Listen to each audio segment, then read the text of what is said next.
Hello again, I'm Maurice and I've got another study in the series, Doing It God's Way.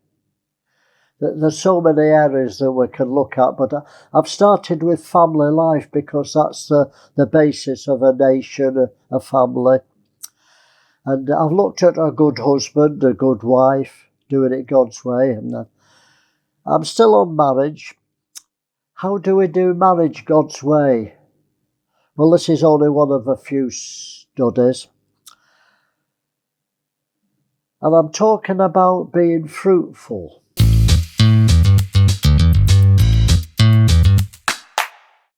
Let's read the first thing that God said to Adam and Eve. Genesis. The first thing he said to them when he made them, be fruitful and multiply. So fruitfulness is part of God's character. So even if you're not married, if you're single, if you're a widow, surely you'll learn some principles from the study. I know I'm looking at marriage, but the principles are the same. And he said to Adam and Eve, be fruitful. You know, barrenness, which is lack of fruit, was always a curse in the Bible. Let me read Deuteronomy. These are the blessings and the curses, chapter 28. And verse 4 says, if you obey me, then blessed shall be the fruit of thy body, and the fruit of the ground, and the fruit of the cattle. So that was part of the blessing, to be fruitful if you were obedient. And verse 18 tells you that if you disobey God's commandment, it's a curse. Verse 16, cursed shall thou be in the city, cursed shall thou be in the field, cursed shall be thy basket and thy store, cursed shall be the fruit of thy body, and the fruit of the land, and the increase of the kine and flocks of sheep. So clearly, fruitfulness is a blessing from God, and in the Old Testament, it was conditional on obedience. And barrenness was a curse of God for disobedience. I'm not saying that everyone who's barren these days is disobedient. This was under the law. We're not under that dispensation now. But I want to show you how desperate God is for fruit. That was the first commandment. Well, we're not talking about having children. That's the fruit of the womb. I want to talk about spiritual fruitfulness. And that applies to us all. I'm looking at marriage. What's God's view of marriage for a start? Well, there's no marriage views in the vows in the Bible. We get the marriage vows and the church has made them up. And we say get married in church and make vows for the sanctity of marriage as a backbone for people. Well, I got married in church, so I won't get a divorce. I made my vows to God, so I won't get divorced. But that's not in the Bible. Marriage is leaving and cleaving. I'm sure in my other teachings you've heard how I've said that leaving and cleaving is God's idea of marriage. Whether you have a marriage certificate or you get married in church or in the middle of the African jungle, it doesn't matter. Marriage in God's eyes is when you leave your mother and father, cleave to your wife, and you become one flesh. You have become a family, and it's for life. That's marriage in God's eyes. It's a moral thing, not a legal thing. There's no legal requirements to sign a register or get a certificate to say you're married. It's a moral issue. God sees what morals are, what you do, not what the piece of paper says. You can have a piece of paper that said you're married and live on your own. You can have a piece of paper that says you're married and have an affair every night. Marriage isn't the piece of paper, it's what you do. Leaving and cleaving. So let's look at it. What fruits do we want in our marriage? Don't forget cause and effect. That's one of my principles that I teach. If you want the effect, then you don't go for the effect, you go for what causes the effect. So I think the first thing you want in a marriage or in any life, in any relationship, is peace.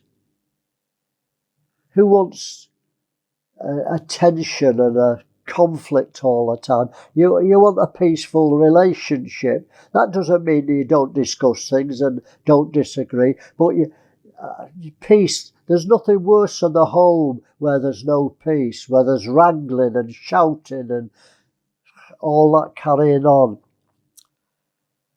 The Bible says, seek peace and pursue it. I've not got the scriptures, there's so many scriptures on peace, but this is taken from the Psalms. Seek peace and pursue it, chase after it, fight for it. The Beatitudes, blessed are the peacemakers. You know, anything for a quiet life is not acceptable in marriage, in business, in church life. That's compromise. Oh, well, anything for a quiet life.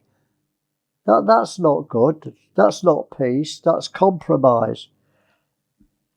And you know, we have to make peace. Jesus says, blessed are the peacemakers. It won't just happen. If you leave a situation and don't deal with it, you know, many people, oh, well, I don't want to deal with it because it'll cause friction. That's not good as a Christian. We have to face problems. The next study I'm going to look at conflict and show that it's necessary. So anything for a quiet life's not acceptable. We've got to confront issues, haven't we? We have to make peace. It won't just happen. If we leave situations, chaos is automatic. When you leave anything, it ends up in decay, doesn't it? If you leave your house for 100 years, it ends up as dust. You've got to maintain it. Things left decay and rot. You've got to clean things. You've got to purge them. So a situation in your marriage or in any relationship, if you leave it because you don't want to sort it out, chaos is automatic. So you don't wait for your partner to start the peace process. You're responsible. As a man, I'm responsible. As a woman, you're responsible to aim for peace. Anything for a quiet life leads to resentment and grievance. So you say, I don't want to confront this issue, anything for a quiet life. But really, you resent what's happening. You just don't do anything about it. So anything for a quiet life leads to resentment, grievance. You know, you'd never end up in the divorce courts if you dealt with issues. Because you get married, you're happy.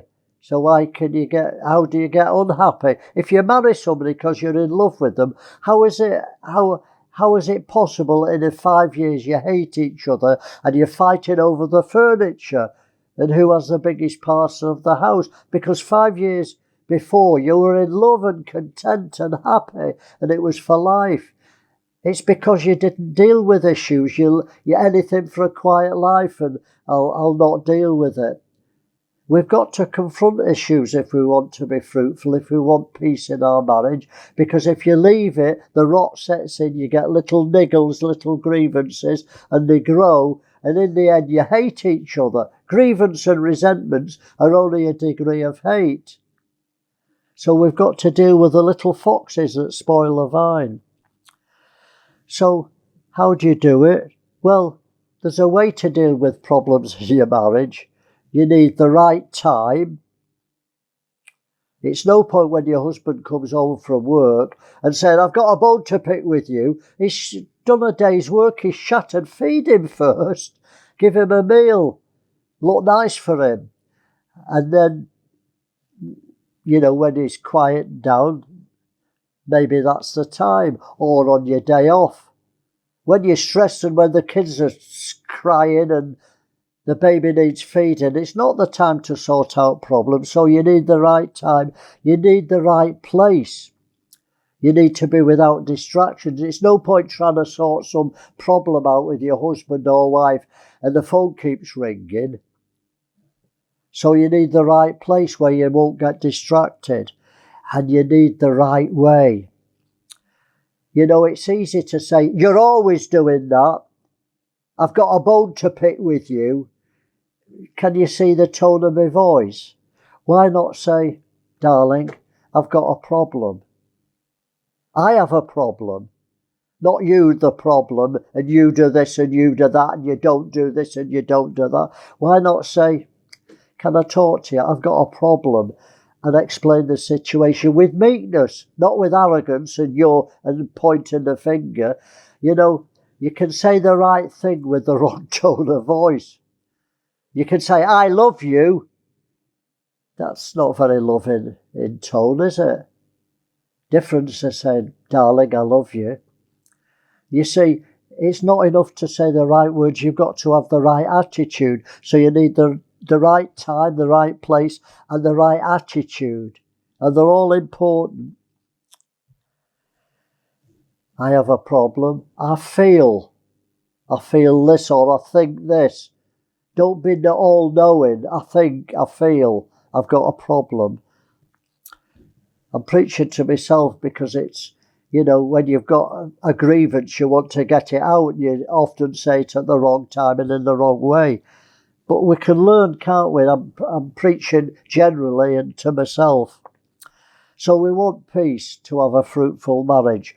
What about unity? You want unity in your marriage. That means not agreeing to go your own ways. Well, we get on great because we do our own thing. Well, you didn't need to get married to do your own thing. You got married to do things together. So don't agree to go your own ways because you'll be unequally yoked. You know, we've got to re-educate ourselves, and it takes time. I've got a scripture, Titus 2. Speak those things which become sound doctrine, that the aged men be sober, grave, temperate, sound in faith, in charity, in patience. Older men, so men over 50 should have this character, shouldn't they? Sober, grave, temperate, that means balance, sound in faith, in compassion, charity, patience. A 50-year-old man should have patience, shouldn't he? Maybe when he's 20 and 30, he's a hothead and he's got no patience. But surely when you get older, you've learned some patience. So it's advising us, because if you haven't got this characteristic in your personality, in your character, you'll not have a happy marriage if you're impatient. And the aged women likewise, their behaviour is becometh holiness. So an older woman over 50, she should have behaviour that becometh holiness, separation, not false accusers, not given to much wine, teachers of good things, that they may teach the younger women. So here's younger women, should be sober, love the husbands, love the children, be discreet. So this is, I'm talking to a younger women now, younger married women. But the elder women should be teaching the younger people these. And if you're not married, it doesn't say elder married women. Elder women, if you're over 50, you should be teaching the young housewives all this. To be discreet, chaste, keepers at home, good, obedient to their own husband. Why? That the word of God is not blasphemed. That's serious. So there's lots of instructions in the Bible how to have unity in your marriage. It's all to do with character. Number 3, what do you want in your marriage? We've looked at peace, unity, satisfaction. Satisfaction is a state of being pleased. I'm pleased, I'm satisfied. Well, there's a few areas that we need satisfied mentally. So intellectually, you want to be satisfied, don't you? So here's some advice. Take an interest in your spouse's thoughts or hobbies and activities. Here's some advice. Take an interest in your husband's hobbies and his thoughts and activities. You know, if your husband watches football, oh, here he goes again, I'll do my knitting. You know, so you're doing different things. It doesn't mean you can't knit, but why not sit on the settee while the football's on and do your knitting as he's watching the football? And then you feel close. You can do things together even though you're different. If one's reading and one's knitting, you can still sit on the same settee, can't you? You can still, be in unity. You don't have to go to different rooms. I know often husband and wife, they've got nothing in common in entertainment. So one's watching nature programmes and the man's in the other room watching football. They isolate themselves. That doesn't mean that I have to take up knitting because my wife likes knitting, but I can take an interest in it and say, what you're knitting? How do you understand the patterns? It's all X's and noughts and that. I don't understand that. How did you learn to knit? To show an interest. And they think, oh, they're interested. Ask your husband about football, even if you're not interested. It's amazing how it'll please him if you show an interest in your partner's hobbies and activities. You don't have to do it with him. You don't have to go to football matches, although that's not a bad idea if your husband goes. Why not start to get an interest in your hobbies? Anyway, it's just advice that, but, mentally, intellectually, show an interest in your husband and wife's activities. And physically, you need satisfying physically, don't you? 1 Corinthians 7, Paul gives advice.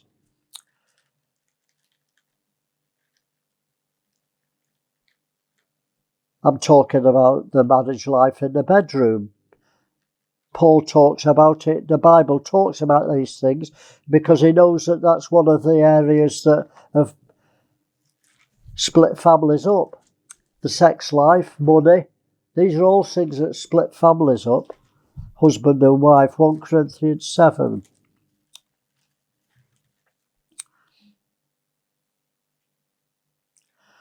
Let the husband render unto his wife due benevolence,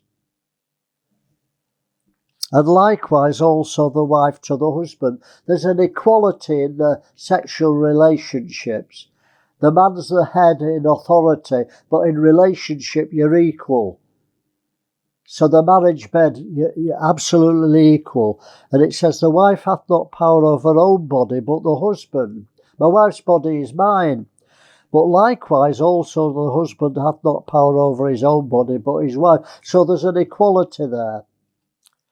Defraud not one another. Don't defraud one another of the marriage bed. Because your body's not your own. You're one flesh, aren't you?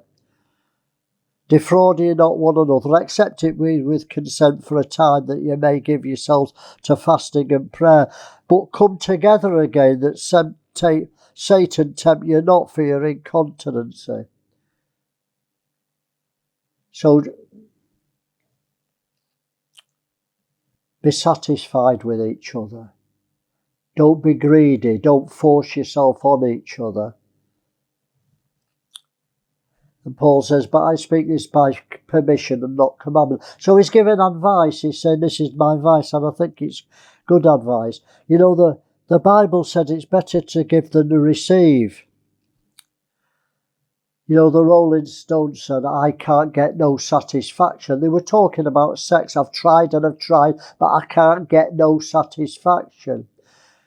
You never will be satisfied if you're looking for satisfaction, because it's better to give than receive. Let me tell you a little phrase. Love gives, lust takes. So if you love somebody, you want to please them, not yourself.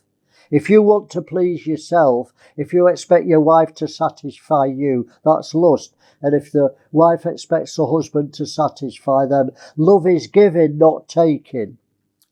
You give. It's better to give than to receive. It's better to say, I want to satisfy you, than you've got to satisfy me. So Paul gives good advice. All right, number 3, mentally, physically, emotionally. Feelings are not the fruit of the Spirit. Love, joy, gentleness, peace, long-suffering. We don't go on feelings, do we? We've got to get above our feelings as Christians. Love doesn't go on feelings. Feelings are a consequence of the fruit of the Spirit. Of course, if you love, you have feelings, but you don't seek them. You love despite, don't you? However you feel, you love your wife, you treat her right, you treat your husband right. You don't always feel in love, you don't always feel right, but you do what is right because that's what love does. So feelings are consequences, don't seek them. You know, self-pity is a terrible characteristic in believers. Feeling sorry for yourself. Well, you don't make me happy. You don't please me. You don't do what I want. Oh, poor you. Self-pity. Christians shouldn't have self-pity. It leads to being displeased, not satisfied. Don't feel sorry for yourself. We're Christians, aren't we? We're supposed to have character. And the last one, fourth, spiritually. We want to be satisfied spiritually. So, husbands, don't expect your wife to supply your spiritual needs. Because the man's the head, isn't he? So he should lead. Men should be leaders. Every man should be a leader. Should lead his children and his wife and the family. So you've got to be willing to satisfy your wife's needs and your children's needs. You know, the warning signs are too late. The heart is always the first to go astray and start on the wrong path. And Paul says to the church, have you left your first love? So that applies to your business. If you've lost your first passion and love for your business and you play golf all day, you'll lose your business. In your marriage, if you leave your first love and don't give attention to it, you'll lose it. And that goes for anything. A pastor is on fire for God and his church, but if he loses his passion, the church will go haywire, there'll be a split. Revelation 2. This is the church that left the first love. They didn't lose it. You don't lose your first love, you leave it. Unto the angel of the church of Ephesus write, these things says he that holdeth the seven stars in his right hand, who walketh in the midst of the seven golden candlesticks. I know your works and your labour and your patience, and how you canst not bear them which are evil, and hast tried them which say they are apostles and are not, and hast found them liars. So this was a good church. This wasn't a bad church. And hast borne and hadst patience, and for my sake hast laboured and hast not fainted. So they're a brilliant church. These churches in Revelation were all good. I thought some were good and some were bad. They were all great churches. It's just that they hadn't overcome yet. They did spots and wrinkles. That's what the letters to the churches are. They're all good churches, but they have spots and wrinkles. Nevertheless, despite your good works and all your attributes, I've something against you, because you've left your first love. Remember therefore from whence thou art fallen, and repent and do the first works. Get back. Remember what pleased you, how your wife pleased you when you married her. Why were you attracted to your husband? What was it that attracted you? Get back to that. You've got complacent. You're on automatic pilot. Think of what attributes you saw in your wife. She was kind, she was gentle, she was a great lover. Whatever it was, get back and you've lost it, you've left it. Get back and do the first works, or else I'll come quickly and remove the candlestick out of his place, except thou repent. In other words, the candlestick is what gives you life. I'll blind you. I'll take the candlestick away and you'll be blind. You think you don't love them anymore. You'll be in darkness. That's in your church, in your business, in your marriage. It applies across the board. If you've left your first love, you become complacent, and complacency is a form of blindness because you can't see that you're leaving something precious. You're leaving your marriage, which is precious. You're leaving your business that you've worked 30 years for. You're losing the church that you've put hours and hours and 20 years effort in. And you're leaving it because you're deceived. Because God's taken the candlestick away and you become blind. So get back to your first love. Remember how passionate you was when you were a Christian. Remember how passionate you was when you were pioneered the church and you worked day and night to preach on the streets to form a church. Remember from whence you've fallen. Get back and do the first works. You know, the warning signs are too late. When you get the warning signs, when you have a heart attack, it's a bit late, isn't it? You should have seen the warning signs and slowed down. When you've left your first love, it's a bit late. You should have. It's a massive effort to get back. When you're in the divorce courts, it's almost impossible to sort things out. You should have dealt with it before. You've left it too late. How pleased are you to see your partner? How pleased are you when your husband comes home from work? Do you think, oh, we're going to have a row tonight? Are you pleased to see him? Are you excited? My husband's on the way home. When you were first married, you couldn't wait till your husband came home. You dressed to please him. You had a wonderful meal. Are you still happy to see your partner? How critical are you of your partner?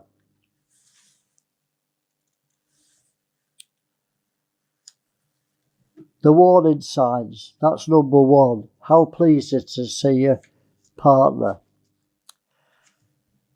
Has marriage just become a security? Let me say that again. Has your marriage just become security? You've got a home, you've got a husband. Have you left your first love? You can't produce fruit unless you love. Love making what produces fruit. You don't have to go on courses to win the lost. You just love them. Love produces fruit. Number C, do you still look forward to being alone with your husband, a partner? I know many couples, and they'd rather be with friends than with the husband on their own. They don't mind going for a meal with their husband and wife, but they hope somebody else goes with them. When you're courting, all you want to do is get on your own with the person. When you're married, you want to be on your own. Are you happier now when you're with friends than on your own with your partner? That's a sign that you're leaving your first love. And the last one, competition. Is the competition overruling the house? Are you fighting over how to decorate the house, what car to buy, what's money to spend, where you're going for your holidays? You know, competition over the home and the marriage is a big hindrance. And kids see it. You know, kids see the competition between husband and wife, vying for leadership, vying for who wears the trousers. The kids say it's not good for kids to grow up in an environment like that. I've got some more advice. I know many preachers would say the opposite, but a crisis at the office, or if you're a pastor, a crisis at the church, I believe should be brought home to share with your partner. I know people say don't bring your problems home. But what's home for except to share your problems? Why did you get married? So you could share life together. I don't want to hide my problems of my ministry, of my work. I don't want to hide it from my wife. She's part of me. She can help me. She's a helpmeet for me. So why do pastors say, don't bring your problems home from work? You need to bring them in the right way and share them in the right way. Fancy a pastor not sharing his problems with the deacons because his wife doesn't go to the deacons' meeting often and he's got problems with the deacons. Why should he keep it from his wife? His wife's there to support him. I'll tell you what, wives can give you wonderful counsel. God told Abram to listen to his wife. He didn't want to throw Ishmael and Hagar out. And God said, listen to your wife. It's a good idea, Abram. You know, wives are wonderful companions and wonderful helps. So you use them, ask them advice and share your problems with them. You know, children have to be brought home with a united front. You can share big problems with the children. If you're being evicted from the house, you can have a family meeting and say, look, children, I want to let you know because you're part of the family. They feel part of the family, children, when you tell them the problems. When you keep your problems from your children, they're not part of the family. I'm not talking about 5 or 6 year olds, but when they're 15, 12, surely you can share the family crisis with the children and it makes them feel part of the family. It helps unite the family. It's just my advice. Materialism. Complacency, financial pressure, the media, are curses to the marriage. You know, the television can split homes, fighting for what they watch. And debt, financial pressure. There's so many marriages split up because they can't handle the finance and the wife spends the money that they haven't got and the husband gets in debt. You'd be amazed how many divorces start with problems with finance. So my advice to you is get debt free. We're in the last days. It's not the time to be building things that you can't afford, cars that you can't afford, mortgages that you can't afford. They put pressure on you and it can cause tension in the family and in the marriage. So get debt free. Downsize if you need to. Get desperate and get free and happy. Well, it's been a practical study. Not very spiritual. Yes, it is. You can't separate the spirit from the natural. You know, these are spiritual principles. I don't believe there's any natural laws. If you believe in the law of gravity or any law, the laws that govern electricity, Ohm's law and Boyle's law, we've discovered them because they're God's laws.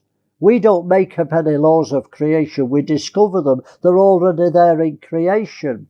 So they're God's laws and the spiritual laws. The law of cause and effects is spiritual. Sowing and reaping, it's natural, but it's also spiritual because God is a spirit and he formed all the laws of the universe.